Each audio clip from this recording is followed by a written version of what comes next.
Good morning, guys. Welcome back to the channel. My name is Christina. I am a naturopath, herbalist, GAPS practitioner, life coach, and carnivore. And so I thought I'd come in and do my February progress report. First of all, hair color change. I don't know how I feel about it yet. We will see. It'll grow on me. Generally, like, it fades a little bit after a couple of days, and then it kind of like get used to it, especially when you wake up a different color. So I will just say I kind of wanted to go back closer to my natural color. This is certainly not it. My natural color is kind of like a lightish brown, but wanted to go back there because, you know, now my hair is growing a lot. It takes a lot more work to keep it a particular way. And so it grows faster, it is thicker and all of the things. Yeah, had to kind of diet a little bit more because the Vegemite stripe kept coming through. So that's one thing. The other thing is, like, I have this amazing ring, right? But now because my fingers have gotten smaller, it is consistently like moving around my finger. So that's another non-scale victory that is there for me. Now, February, my birthday month. So I had my birthday this month. I turned 43 and, you know, hopefully 43 is a good year. I'm sure it will be. But what happened this month? Okay, I've got all my numbers and stuff here. For those of you who are following along at home and don't know, I track as much as I possibly can. Now, I am in a house as well instead of the car or outside. I still might go outside to do videos because it's a little bit nicer sometimes. But we may or may not be renting a house. We're just waiting to see what's going to happen and so on. And so you may see me in houses more or you may see me back on the road. We'll find out. But the house doesn't mean that we won't travel anymore. It just means that we'll have a base and we will travel from that base. Depending on some circumstances, but we're waiting to hear back from the landlords as to what's going to happen there.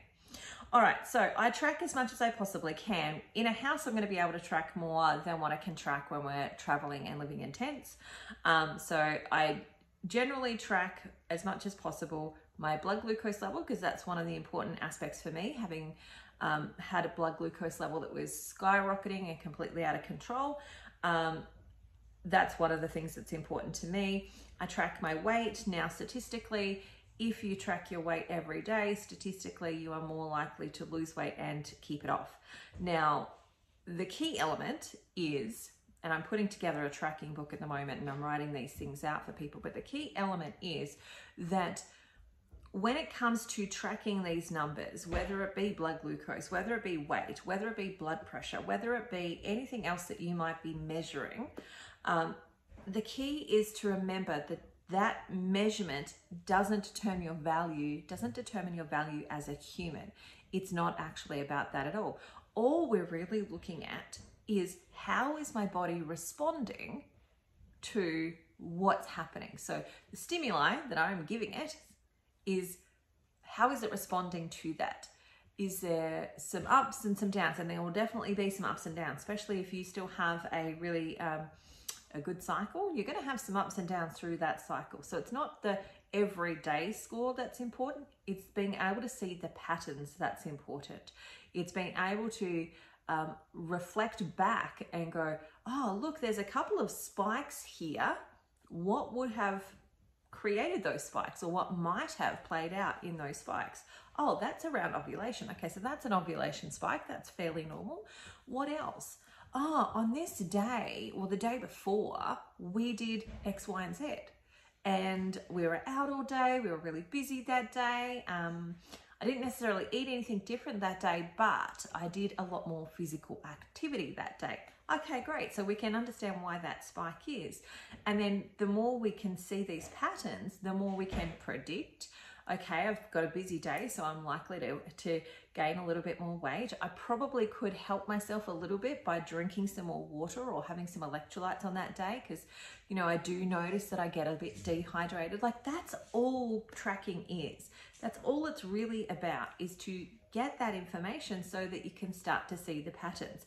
Now, I'll talk about this from the perspective of when I'm working with fertility patients. So if I've got people who are trying to have a baby or they're trying to do preconception care, I will get them to track their temperatures. So they will take their temperature first thing in the morning. It's called the metabolic basal temperature. So I'll get them to, as soon as they wake up in the morning, put a thermometer in their mouth or get the ear one to actually, you know, do that a little bit quicker and track what that temperature is. Now, then we chart it. Now, the charting of that temperature helps us identify when ovulation is. It also helps us to identify, you know, when's a good time to try and get pregnant. And you will know very quickly if you are actually tracking your temperatures and you're doing it fairly accurately. You'll know very quickly, well before a pregnancy test could tell you that you're pregnant, because your temperature goes up and then it plateaus for about 3 days. So it should stay up high for 3 days. And then if there's no pregnancy, it drops back down. If there's a pregnancy, it stays within that sort of range. Now, so you know fairly quickly if you've actually conceived or not. And that can be really helpful. The other thing that can be really helpful is that while we're trying to work out what's happening with their cycle, where the imbalances might be, what the patterns are, we can start to see things like, is one ovary working better than the other ovary? Is there a cycle that's taking place? So for example, a lot of women don't go 1, 2, 1, 2. They usually will have a cycle that might be one side and then 2 cycles on the second side. And then they might go back to that one side.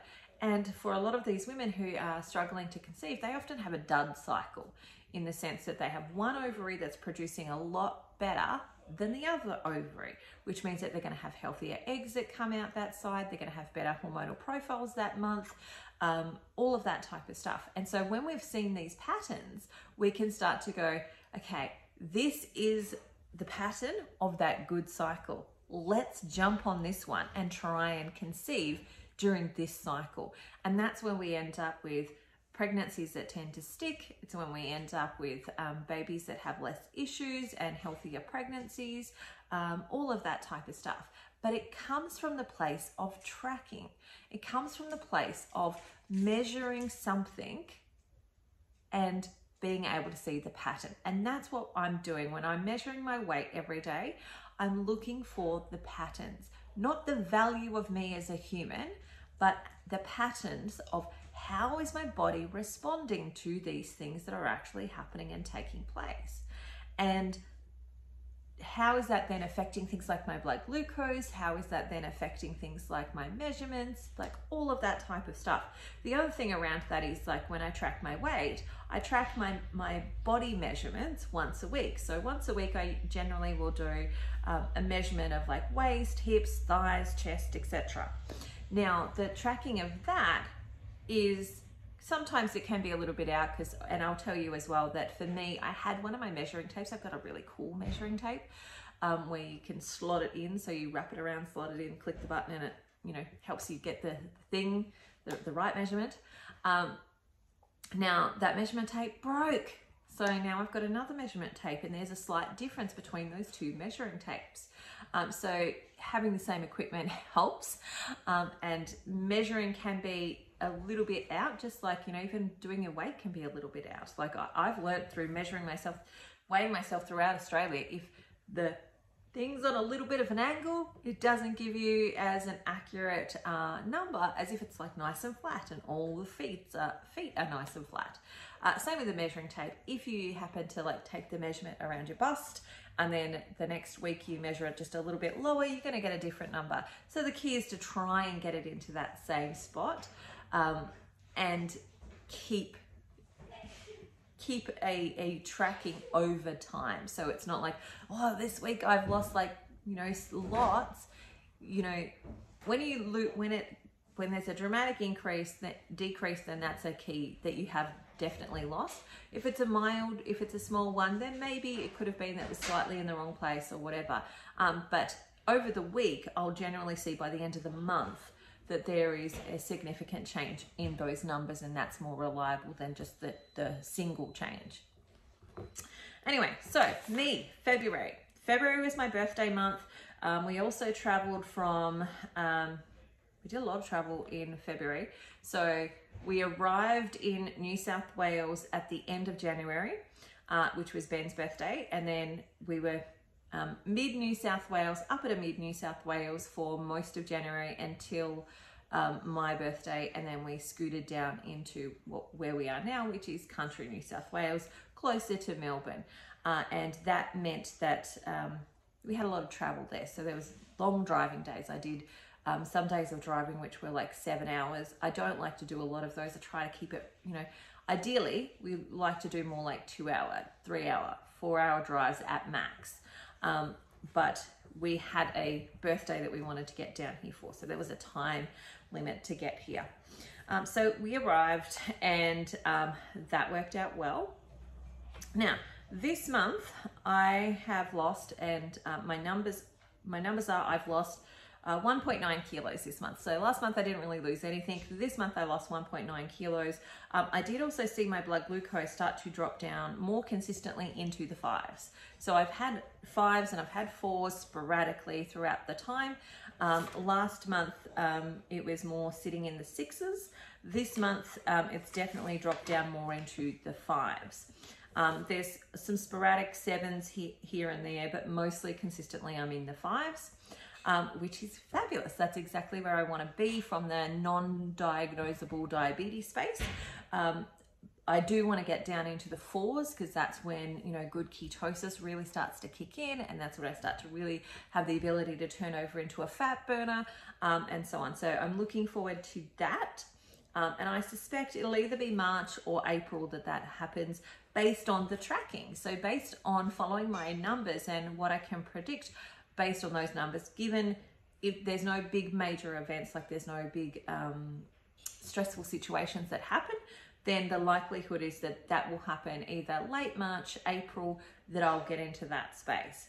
So the other thing I was going to try at the end of last month, and I hadn't lost anything, and my blood glucose was, you know, is starting to get back to normal after Christmas and having all of the stuff that had happened over Christmas, which was, for those who are new, our car broke down and it was right around Christmas, and we had to figure out all of the stuff and then had to go buy a new one, etc., etc. So that was fairly stressful.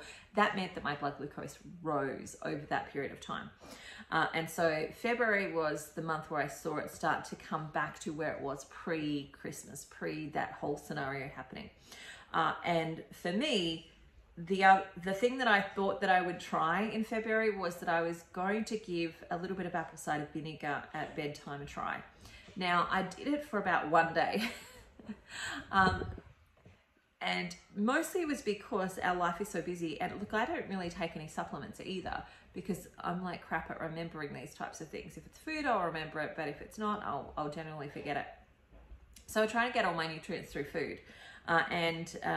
The apple cider vinegar, it took me a while to find one that had a mother in it, because that's what I was after, one that still, like the Bragg's brand, or one that still had its actual mother in it.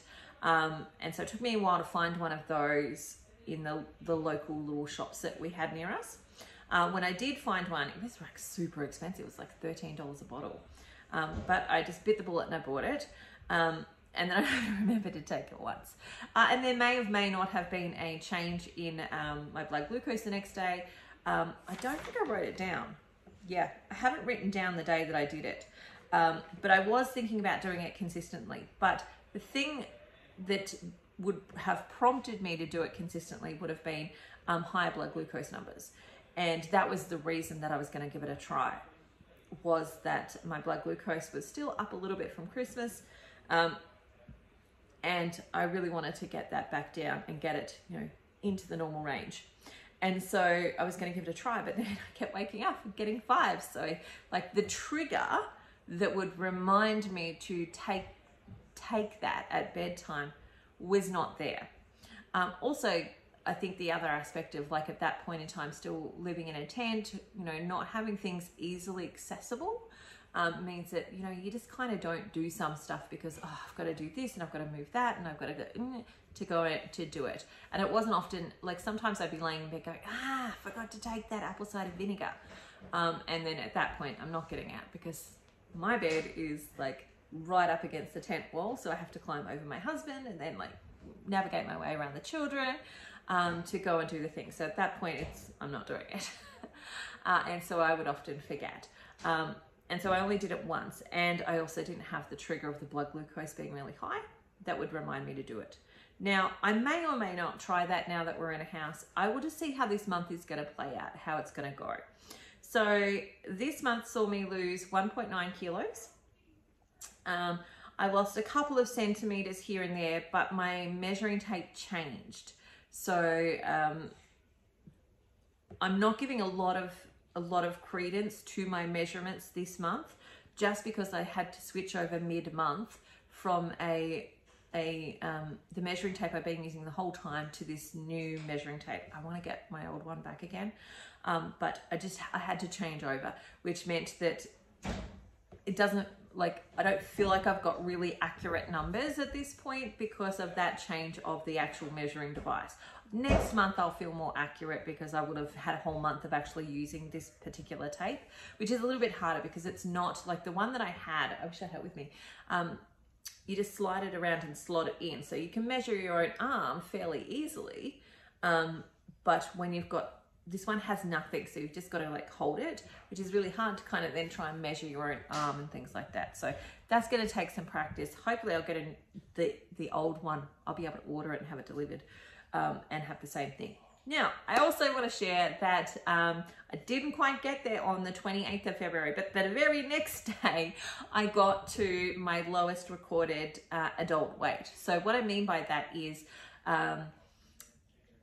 the weight that I was in 9 years ago. So 9 years ago, after Marcella's birth, which was a trauma birth, and you can go back and watch some other videos on that. After that birth, I gained a heap of weight because I was going through trauma, had metabolic issues that were going on, etc., etc. And then I, did some stuff, like I did the HCG protocol to try and help myself regain it. And I was white knuckling that ride. Like the first time it was easy, then had to keep doing more rounds to continue to get more weight off. And the more rounds you do, the slower the weight comes off and the harder it kind of gets to get to that point. So that was the last round of HCG that I did in that year. And I was white knuckling that ride, going, I'm going to get there. How low can I get? Yeah, so I have reached that number now.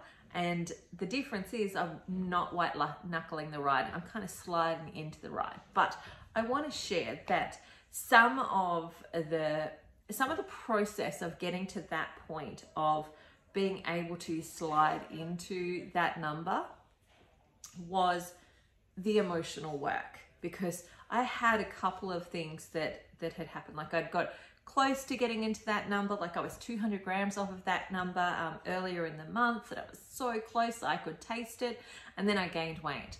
And then I got back down, and then I gained weight. And, some of that was doing things like eating food that I knew usually, like chicken, for example. Like lots of chicken tends to make me gain weight.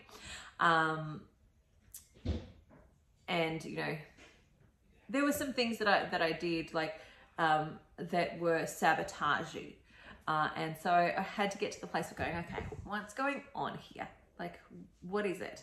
What is the emotional connection here? And I've talked about this on the channel before, about how I'm getting close to this number and I just want to observe mentally what's actually going on for me, because the whole journey of health for me, whether it be you're using carnivore or whether you're using keto or whether you're using GAPS or whether you're using whatever, the whole journey for me is never meant to be just about the physical transformation.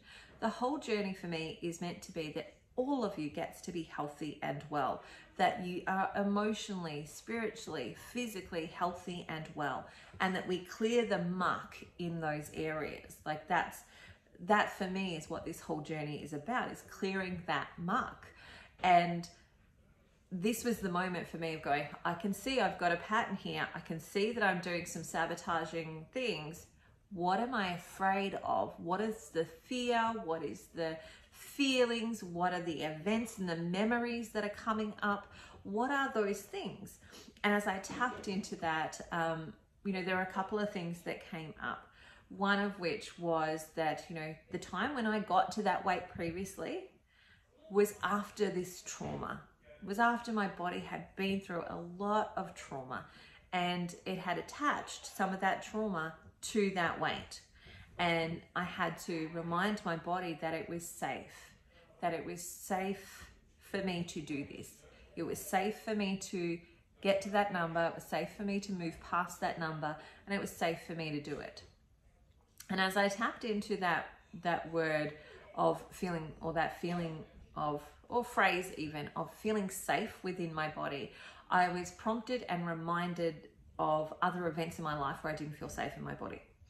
And one of those events in particular, I created a meaning out of the event, and I won't share necessarily in this space the particular event, because that's not the relevant part. The relevant part is the meaning that I created out of that event.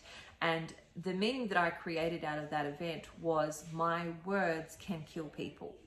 And I have to be very careful about what I say, because if something accidentally comes out, if I accidentally tell this secret, somebody might die. Somebody I love might die. And at that point in time, I'd had, people that I loved die already. I'd had an older brother die. I had my grandfather, who I was besotted with, die. So I knew what death was. And, this is kind of all happened when I was around about 5, 6. And I knew what death was. I knew what that meant, and I had internalized the message that I had received as, if I let this out, then somebody might die, and it'll be my fault. So that then in turn went to, my words can kill people, and they're so powerful that they can kill people. So I have to close my mouth and be really careful about what comes out. And I can say that, that was a time in my life where I actually started to become really shy, and, not talk as much as I used to actually talk. I still did a lot, but I just it was of a different level. And there was lots of wariness about my voice and what I was allowed to say and what might come out if I wasn't careful about it. Now, I want to add that there is always some benefit to these things as well, in the sense that going through that process, learning that message, meant that I developed other things. So it meant that I developed this acute awareness of how people are reacting, what they're responding to, how they communicate, all of that type of stuff, which now I use a lot in my business and is really helpful in helping other people heal from their own traumas. But there's always, we don't want to throw everything out. I don't want to throw out those skills that I learned in that moment in time, but I want to throw out the message, and I want to get rid of the message. But I also want to go, there was some benefit there for me, and I am glad that I have those skills. I'm not necessarily glad I went through the experience, but how might I else have learned those skills? I may or may not have. So for me, that sliding into that space meant me healing some of those wounds and actually going, you know what, I'm done. I'm done with the censoring of my words and so on, which is hilarious, because I'm like, God's timing, universe's timing, whatever you want to call it. For me, it's God. I then have a video that I did on Facebook that went viral. And I'm like, okay, you're testing me to see if I'm really sure about this, aren't you? And so I've just been allowing that situation to happen. I could have deleted it, removed it, stopped the whole thing. And I'm like, no, I'm just actually going to let it happen. I'm going to let it happen. I'm going to let it play out. And I'm going to be aware of how I think and feel and what's actually happening inside of me. And so that has been February for me. It has been doing some of the emotional healing, letting go of some of the stuff, and losing 1.5 kilos, and bringing my totals. So my totals so far, I've lost 38.5 kilos now. 38.5 kilos. Waist, I've dropped 24 centimeters. Hips, I've dropped 22 centimeters. Thighs, 17 centimeters. Arms, 13 centimeters. And chest, 33 centimeters. So that's where I'm at the moment. Yeah, I also have reached my 7-month mark of carnivore. So I've been carnivore now for 7 months. And I'm super excited to keep on rolling through. I'm really excited to get to my birth date, to get to, a 1 year of carnivore. and give you the feedback of where I'm at with that. So I'm looking forward to that. All right, that's it for me today. I will say goodbye to you now. I'm going to go do an interview with AJ. I've got Rose, AJ. I've got more conversations with carnivores coming up with you. If you're a carnivore and you're watching this and you'd like to come on and share your story, I'd love to actually interview you. So feel free to hit me up in the comments, etc. And I look forward to seeing you. Bye for now. Have the most amazing day ever, and I will talk to you again soon. See ya.